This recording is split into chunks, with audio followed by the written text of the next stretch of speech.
نحمدہ و نصلی علی رسولہ الکریم اما بعد اعوذ باللہ من الشیطان الرجیم بسم اللہ الرحمن الرحیم الہاکم التکاثر حتی زرتم المقابر کلا سوف تعلمون ثم کلا سوف تعلمون کلا لو تعلمون علم الیقین لترون الجحیم ثم لترونها عین الیقین ثم لتسألن یومئذ عن النعیم۔ صدق اللہ العلی العظیم۔ پچھلے ہفتے سورہ قاریعہ کی تلاوت کی گئی تھی اور اس کی تفسیر بیان کی گئی تھی۔ سورہ قاریعہ کے اندر اللہ تبارک و تعالیٰ نے قیامت کی کچھ نشانیوں کو بیان کیا تھا اور اس کی کچھ ہولناکیوں کو بیان کیا تھا کہ کس طرح کی ہولناکیاں قیامت کے اندر اللہ تبارک و تعالیٰ کے یہاں پیش آتی ہے اور انسان کب خوش ہوگا اور کب اللہ کے فیصلے سے ناراض ہوگا، ان تمام چیزوں کو اللہ نے بیان کیا۔ اور جب اللہ اس انسان سے ناراض ہوں گے اور اس کے اعمال صحیح نہیں ہوں گے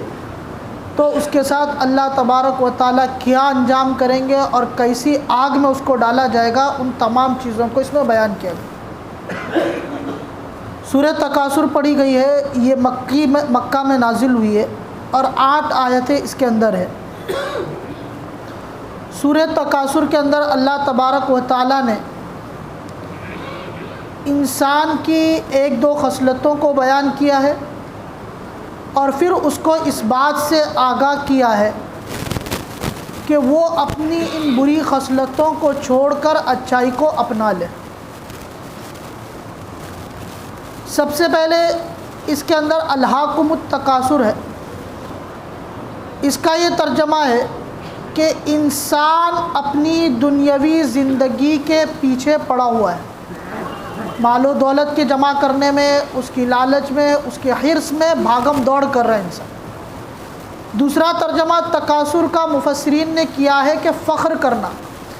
کہ انسان اس دنیا میں آنے کے بعد اپنی نسب پر، اپنے اولادوں پر اور اسی طرح اپنے منصب کو لے کر وہ ایک دوسرے پر فخر کرنے میں لگا ہوا ہے۔ اللہ نے کسی کو اچھا عہدہ دے دیا، کسی کو اچھا منصب دے دیا تو وہ دوسروں کو اپنے سے حقیر سمجھ کر اس پر فخر کرتا ہے، دوسروں کو نیچا گرانے کی کوشش کرتا ہے۔ اور اگر اللہ نے کچھ مال و دولت دے دی ہے، اللہ نے اچھا پیسہ دے دیا ہے اور اللہ نے اچھا آرام والا گھر دے دیا ہے تو وہ اپنے سے نیچے لوگوں کو جو فقر و فاقہ میں، جو مسکینی کی حالت میں زندگی گزار رہے ہیں، ان پر فخر اور طعنہ کشی کرتا ہے۔ تو اسی کو اللہ نے بیان کیا ہے کہ الہاکم التکاثر، غفلت میں ڈال دیا تم کو فخر کرنے نے، یا اس کا دوسرا ترجمہ ہے کہ غفلت میں ڈال دیا ہے تم کو مال و دولت کے جمع کرنے نے، حتی زرتم المقابر، یہاں تک کہ تم قبروں کی زیارت کر لو۔ یہاں پر مراد یہ ہے، جس کو اللہ کے رسول صلی اللہ علیہ وسلم کی ایک مرفوعاً حدیث سے بھی روایت ہے کہ حتی زرتم المقابر کا مطلب ہے حتی یأتیکم الموت، کہ یہاں تک کہ تم کو موت آ جائے اس وقت تک تم اس میں مبتلا رہتے ہو، مال و دولت کے جمع کرنے میں، ایک دوسرے پر فخر کرنے میں، اپنے آپ کو بڑا دکھلانے میں۔ لہٰذا تم کو قبر کی یاد نے، آخرت کی یاد نے، اللہ کے وعدوں نے کہ جنت میں تم کو کیا ملے گا، دوزخ میں اللہ تمہارے ساتھ کیا برتاؤ کرے گا اگر تم گناہ کے کام کرو گے، اللہ کے ان تمام وعدوں کو ہم بھلا بیٹھے ہیں اور ہم اسی میں زندگی گزار رہے ہیں، یہاں تک کہ مر جاتے ہیں، ہم قبروں میں چلے جاتے ہیں۔ اسی کو اللہ نے کہا حتی زرتم المقابر، یہاں تک کہ تم قبروں کی زیارت کر لو، یعنی قبر کے اندر تم چلے جاؤ مر کر۔ آگے اللہ فرماتے ہیں کلا سوف تعلمون ثم کلا سوف تعلمون کلا لو تعلمون علم الیقین۔ 2 بار اللہ نے فرمایا کہ ہرگز نہیں، عن قریب تم لوگ جان لو گے۔ پھر دوبارہ فرمایا کہ ہرگز نہیں، عن قریب تم لوگ جان لو گے کہ جو انجام اللہ نے وعدہ کیا ہے، جو اللہ نے تمہارے ساتھ بیان کیے ہیں، کہ عن قریب تم ان وعدوں کو جان لو گے اور ان اپنی اللہ کی نشانیوں کو اور اللہ کے وعدوں کو اپنی آنکھوں سے دیکھ لو گے۔ آگے اللہ فرماتے کلا لو تعلمون علم الیقین، ہرگز نہیں اگر تم جان لو یقین کے ساتھ علم الیقین کس کو کہتے ہیں کہ بھئی اللہ نے جو وعدے کیے ہیں، جو مشاہدے کیے ہیں، وہ اللہ کے رسول صلی اللہ علیہ وسلم کے ذریعے سے ہم تک پہنچ گئے ہیں، اس پر ہم کو پختہ یقین ہو جائے، اس کو کہتے ہیں کہ اللہ کہتے ہیں ہرگز نہیں، اگر تم اس کو یقین کے ساتھ جان لو گے تو تم اس فخر و فخر میں اور اسی طرح مال و دولت کو جمع کرنے میں اور اس کے حرص میں مبتلا نہیں ہوگے، بلکہ تم اللہ کے وعدوں کو اپناؤ گے اور اللہ کی یاد میں پڑ جاؤ گے۔ آگے اللہ نے فرمایا لَتَرَوُنَّ الْجَحِيمَ کہ ضرور بھی ضرور تم جہنم کو بھی دیکھو گے۔ کب دیکھو گے؟ ثُمَّ لَتَرَوُنَّهَا عَيْنَ الْيَقِينِ پھر اس کو تم دیکھو گے اپنی آنکھوں کے ذریعے۔ اللہ یہاں پر فرماتے ہیں کہ تم جہنم کو اپنے آنکھوں کے ذریعے دیکھ لو گے جب تم کو یقین ہو جائے گا کہ اللہ نے جو جہنم کے وعدے کیے تھے، جو وعیدیں سنائی گئی تھی ہم کو جہنم کے بارے میں، اور جو عذاب کے بارے میں ہم کو جو وعیدیں سنائی جاتی تھی اور اللہ کا ڈر جو دکھایا جاتا تھا، وہ یقینی طور پر ہمارے سامنے آ گیا۔ ثُمَّ لَتُسْأَلُنَّ يَوْمَئِذٍ عَنِ النَّعِيمِ پھر بھی ضرور اس روز نعمتوں کے بارے میں تم سے سوالات ہوں گے۔ اللہ نے جو بھی نعمتیں دی ہے، اللہ نے جو بھی احسانات اس بندے پر کیے، اللہ نے جتنے بھی اپنے انعامات اور احسانات اس بندے پر اتارے، تمام کے بارے میں اللہ اس دن پوچھے گا۔ اسی لیے الہاکم التکاثر کے بارے میں حضرت عبداللہ بن شخیر رضی اللہ تعالیٰ عنہ کی روایت ہے، وہ فرماتے ہیں کہ ایک مرتبہ میں جناب نبی کریم صلی اللہ علیہ وسلم کی خدمت میں حاضر ہوا تو آپ الہاکم التکاثر کی تلاوت فرما رہے تھے، اور ساتھ ساتھ میں یہ تفسیر اس کی فرما رہے تھے کہ انسان دنیا میں کہتا ہے کہ میرا مال، میرا جان، میری آو جلال اور میرا رتبہ، میرا نسب اور جو بھی ہے، انسان اپنا اپنا کرتا ہے ہر چیز کو، کہ بھئی فلاں میرا مال ہے، فلاں میں نے کمایا ہے، میں نے اس کو حاصل کیا ہے۔ آپ علیہ الصلوۃ والسلام نے فرمایا کہ اس میں سے تیرا وہ ہے جو تو نے کھا کر فنا کر دیا، یا وہ ہے جو تو نے پہن کر بوسیدہ کر دیا، پھاڑ دیا، ختم کر دیا، یا تیسرا وہ ہے جو تو نے صدقہ کر کے اپنے لیے آگے بھیج دیا، اور اس کے علاوہ جو کچھ تو نے چھوڑا ہے وہ سب تیرا نہیں ہے بلکہ تیرے بعد آنے والے لوگوں کا ہے، کچھ بھی تیرا نہیں۔ انسان دنیا میں اسی کے لیے بھاگ دوڑ کرتا ہے اور ادھر ادھر ہاتھ پیر مارتا ہے، لیکن اس کا کچھ نہیں ہے۔ اللہ کے رسول صلی اللہ علیہ وسلم نے فرمایا 3 طریقے ہیں جو تمہارا ہے، جو تم نے کھا کر اپنے جان بنا لی، اپنی طاقت بنا لی، وہ تمہارا ہے، جو کپڑے وغیرہ تم نے پہن کر بوسیدہ کر کے ختم کر دی وہ تمہارے ہے، اور جو صدقہ تم نے اپنی جان و مال کے لیے کیا ہے تاکہ اللہ آگے اس کو تمہارا فائدہ دے، وہ تمہارا ہے۔ اس کے علاوہ جو کچھ بچ گیا وہ تمہاری آل و اولاد کا، اس میں تمہارا کوئی حصہ نہیں۔ اور اسی طرح حضرت ابن عباس رضی اللہ تعالیٰ عنہ کی ایک روایت ہے، وہ فرماتے ہیں کہ جناب نبی کریم صلی اللہ علیہ وسلم نے الہاکم التکاثر کی تلاوت فرمائی، اور اس کے بعد آپ نے اس کی تفسیر کرتے ہوئے فرمایا کہ یہاں وہ مال مراد ہے جو آدمی ناجائز طریقے سے حاصل کرے، ناجائز طریقے سے، حرام طریقے سے اس کو حاصل کرنے کی کوشش کرے، وہ مال مراد ہے۔ اور مال جمع کرنے کے بعد اللہ نے جس جگہ پر اس کو خرچ کرنے کا حکم دیا اس جگہ پر اس کو خرچ نہ کرے، وہ مراد ہے۔ اسی طرح اللہ کے رسول صلی اللہ علیہ وسلم نے اس آیت میں ہے ثُمَّ لَتُسْأَلُنَّ يَوْمَئِذٍ عَنِ النَّعِيمِ کہ اس روز نعمتوں کے بارے میں تم سے سوالات ہوں گے۔ جناب نبی کریم صلی اللہ علیہ وسلم کی ایک حدیث ہے،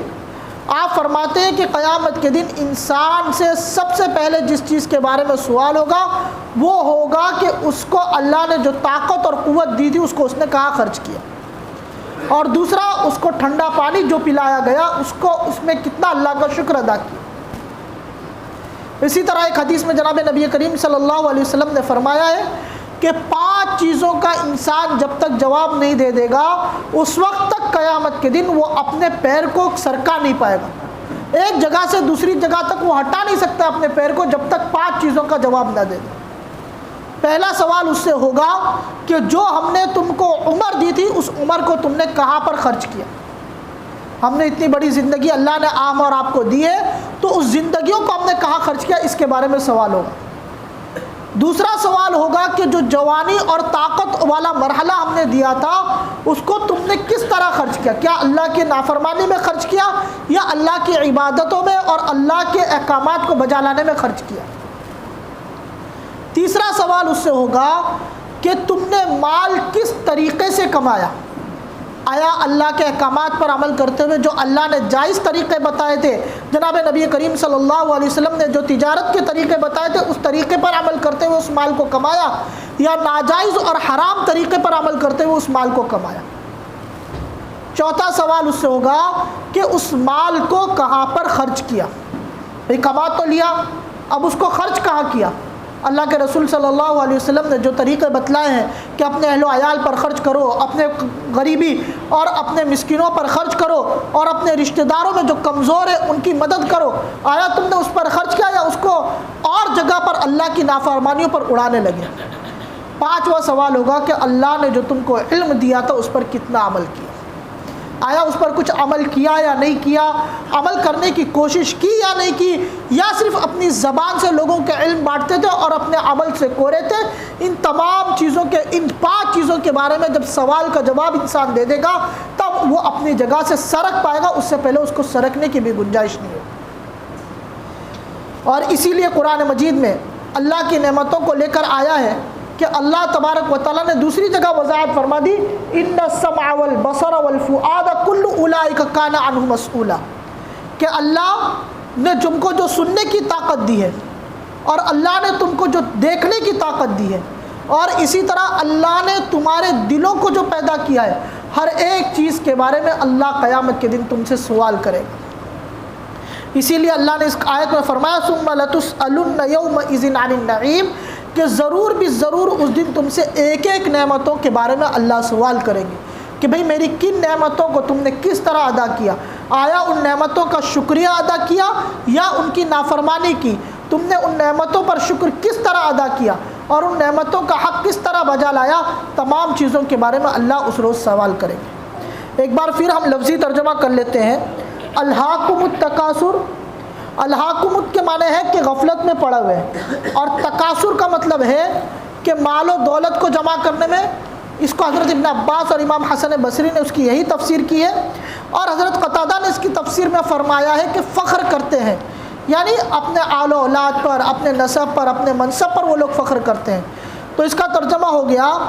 کہ غفلت میں ڈال دیا تم کو مال و دولت کے جمع کرنے نے، یا دوسرا ہم ترجمہ کریں کہ آپسی فخر کرنے نے تم کو غفلت میں ڈال دیا۔ حتیٰ زرتم المقابر، حتیٰ مانے یہاں تک، زرتم تم زیارت کر لو، المقابر قبروں کی، تو یہاں پر ہے کہ یہاں تک کہ تم قبروں کی زیارت کر لو۔ مطلب یہ ہے کہ تم اللہ تبارک و تعالیٰ کے یہاں سے ملک الموت آ جائے اور تمہاری روح قبض کر کے تم قبروں میں چلے جاؤ، یہ اس کا مطلب ہے کہ یہاں تک تم اپنی قبروں کو بھر دو گے اپنی بدنوں سے، یعنی تمہاری موت آ جائے گی۔ کلا سوف تعلمون، کلا کے معنی ہرگز نہیں، سوف معنی ان قریب، تعلمون تم لوگ جان لو گے، تو ہرگز نہیں ان قریب تم لوگ جان لو گے۔ ثم کلا سوف تعلمون، پھر وہی آیت ہے، ثم کے معنی پھر، کلا سوف تعلمون ہرگز نہیں ان قریب تم لوگ جان لو گے۔ کلا لو تعلمون علم الیقین، ہرگز نہیں اگر تم جان لیتے یقینی طور پر، لترون الجحیم، ترون مانے دیکھیں گے اور جحیم مانے جہنم، ان قریب تم ضرور بھی ضرور دیکھو گے جہنم کو۔ ثم لترونها عین الیقین، پھر تم اس کو ضرور بھی ضرور دیکھو گے عین یقین کے ساتھ، یعنی مشاہدے کے ساتھ۔ اسی لیے اس کے تفسیر میں حضرت ابن عباس رضی اللہ تعالیٰ عنہ کا ایک قول ہے، وہ فرماتے ہیں کہ حضرت موسیٰ علیہ السلام جب کوہ طور پر اللہ تبارک و تعالیٰ سے ہم کلام ہونے کے لیے گئے تھے، تو آپ کو اللہ تبارک و تعالیٰ نے وہی کوہ طور پر اطلاع دے دی تھی کہ آپ کی قوم گوشالہ پرستی میں، یعنی گائے کی پرستش کرنے میں مبتلا ہو گئی ہے۔ مگر اس وقت حضرت موسیٰ علیہ السلام کو اتنا یقین نہیں ہوا۔ جب حضرت موسیٰ علیہ السلام کوہ طور سے واپس آئے اور اپنی آنکھوں سے جب اس قوم کو دیکھا تو اس کا اثر بہت زیادہ ہوا تھا آپ پر، اتنا اثر ہوا تھا کہ روایت میں آتا ہے کہ تورات کی جو تختی آپ لے کر آئے تھے آپ نے ان کو ہاتھوں سے چھوڑ دیا اور تمام کے تمام وہ گر گئی۔ تو ہر چیز کا یہ ہے کہ جب انسان اپنی آنکھوں سے اس کو دیکھ لیتا ہے تو اس پر زیادہ اثر ہوتا ہے بجز اس کے کہ وہ اگر کسی سے سن کر اس پر عمل کرنے لگے۔ تو اللہ فرماتے ہیں کہ ضرور بھی ضرور تم اس جہنم کو اپنی آنکھوں سے دیکھو گے۔ ثم لتسألن یومئذ عن النعیم، پھر لتسألن پوچھا جائے گا تم سے، یومئذ اس روز، عن النعیم نعمتوں کے بارے میں، کہ اس روز تم کو تمہاری نعمتوں کے متعلق سوال ہوگا۔ اللہ تبارک و تعالیٰ سے دعا کریں کہ اللہ تبارک و تعالیٰ ہمیں سننے سے زیادہ عمل کرنے کی توفیق عطا فرمائے۔ سبحان اللہ بحمدہ، سبحانک اللہم وبحمدک، نشہد ان لا الہ الا انت، نستغفرک و نتوب الیک۔